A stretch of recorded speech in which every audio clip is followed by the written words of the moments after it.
This is The Secret of Minecraft, written by Zan Cruz, aka Xander, on the creepypasta wikia. Find a lava pool at the bottom of a plot of land and jump in while wearing full diamond armor.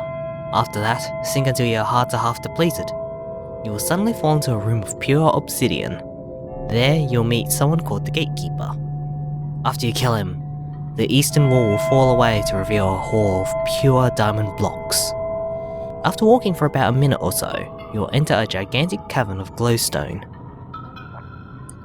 There, you'll meet the final boss, a creature so otherworldly that it cannot be described in normal words. If you manage to kill him, a door will appear opposite the Hall of Diamond. It leads to the opposite of the Nether, but after entering, you find it is much, much worse. Here, the true game of Minecraft begins. Once you enter this land, all you will see is the floor of a glass-like block, but it only emits a faint light. You can see that the sky is dark, but it too has a faint glow. As far as you can see, even at full render, there is nothing but this glowing dark sky and glowing pale floor. Then, you suddenly realize that a strange noise is sounding, one that must have gone unnoticed as it hadn't stopped since you entered this world. It sounds familiar, but you know without a single second guess that you have never heard it before, and you feel you'll hear nothing but. The glow becomes darker. As the non-existent sun starts to set, this strange noise gets more poignant, almost shrill, almost extrasensory in its depth. Stars begin to appear in the sky, but they are not the typical square blocks that populate Minecraft so thickly. Instead, they are perfect spheres. They seem to have a resolution so high that it seems they are created by some sort of god. Yeah, this is pretty... ugh. They start to sway through the sky in a rhythm of the blank noise, rising and falling. At this point my game started to lag, unable to render this dance of perfection. I tried to turn down my render distance, but at the first touch of the button, my screen was filled with otherworldly faces, pale grey contorting faces against an opaque white fog. They changed with each frame, which at the point was approximately 1 per second. I couldn't figure out what was happening, so I opened Task Manager and shut down MINECRAFT.EXE. When I restarted my game minutes later, the Minecraft message in the home screen read, "Don't you ever stop the cloud." The yellow letters crept up until almost the entire window was filled, but I still managed to make it to the world selection. To my surprise, the world was only half a megabyte large. Once I clicked it, over a minute of loading screens popped up, but they all read, "Loading the cloud," or "Rendering the cloud." When this otherworldly place finally loaded, it was again this supposed nighttime of dancing circles and shrill noise. I decided to explore. As I walked, nothing changed. For over 20 minutes, I held down the W key and watched as nothing changed except the lightly luminescent floor. I failed to notice the most gradual change of all. The noise had been slowly became melodic, or should I say unmelodic. I often read about the tritone, the devil's note, the main basis of all metal music I listened to, but this was different. I could feel my nerves tingling as it played. Before I could even think about what the kind of music this was, I saw a cloud in the distance. As I walked, it grew larger, and larger, and larger, and larger, and larger, and larger. 6 times. Good counting. Remembering that this wall of cloud was what had frozen my game before, I expected the same strangely detailed grinning faces that had covered my screen, but once I was right up against it, all I saw was the same block formations that Notch called faces. I saw the faces of skeletons and zombies and creepers. Even though they had the resolution of many years gone by, they seemed to portray an emotion.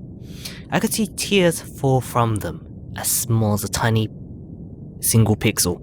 They trickled from these blocky faces. It reminded me of the mausoleum where my aunt was buried. On an unrelated note, I decided to do what the game is meant for. I chipped away at the face of a creeper. I had no pick, no shovel, no axe. In fact, my entire inventory had been lost. I didn't know why, but it seemed that I was too far I was too far into a mystery to turn back. As I picked away, the face shed more tears. The godlike star still fell and rose to the haunting demonic music.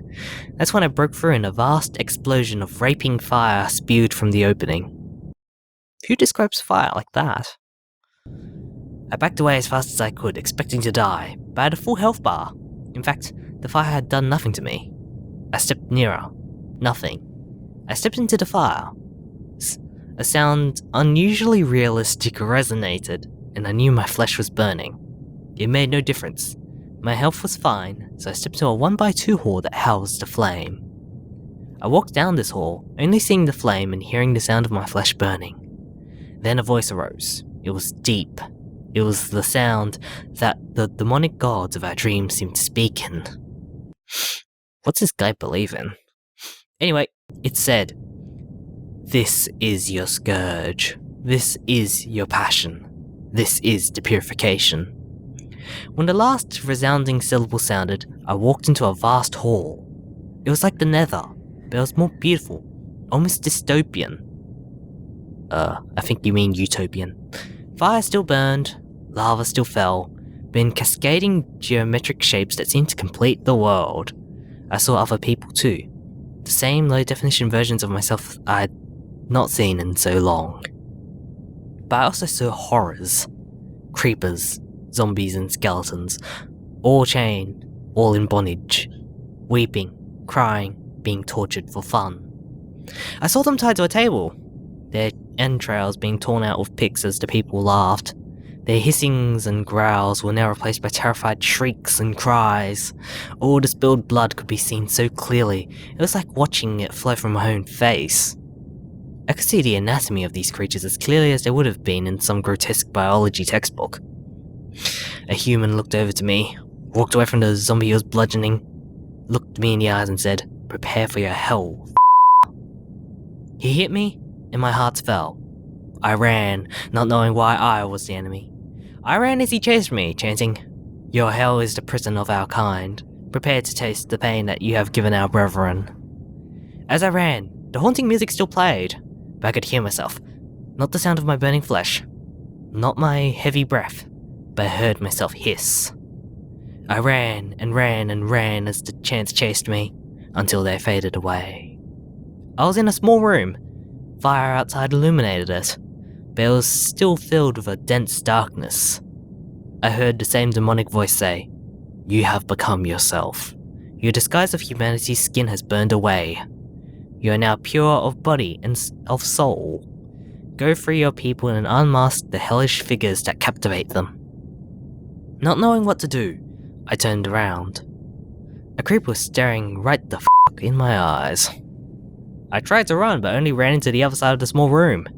Going back, I had seen a mirror. I looked in the mirror. The image of a disgusting, writhing creeper looked in my eyes. I realized I no more hearts. I think something's missing there.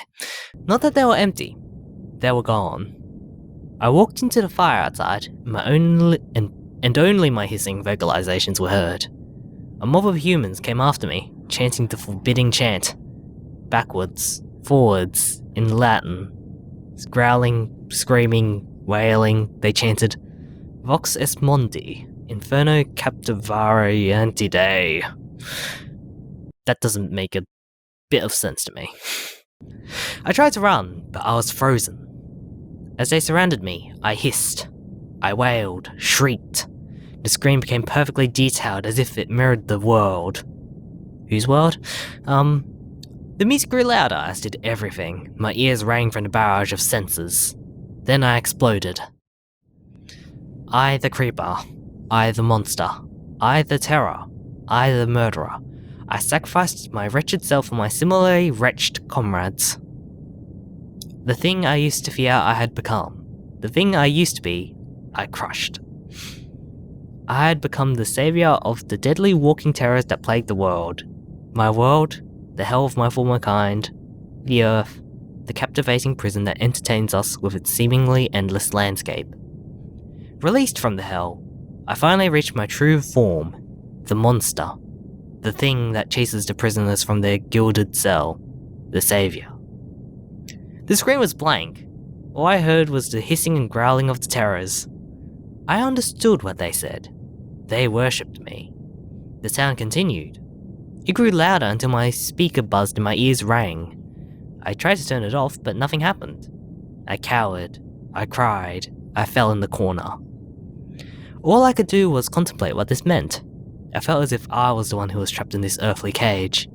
I thought about suicide, finding this other world of terrors, but it quickly passed. I gathered myself, touched the computer, and continued with my life, the hissing and shrieking still sounding.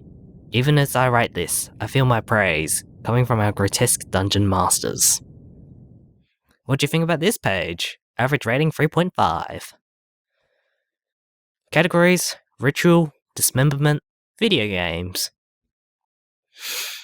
4 comments, but I think most notable one would have to be by Panda Muffin, 28 days ago. And then I realized I was actually playing another game. Okay, that's it.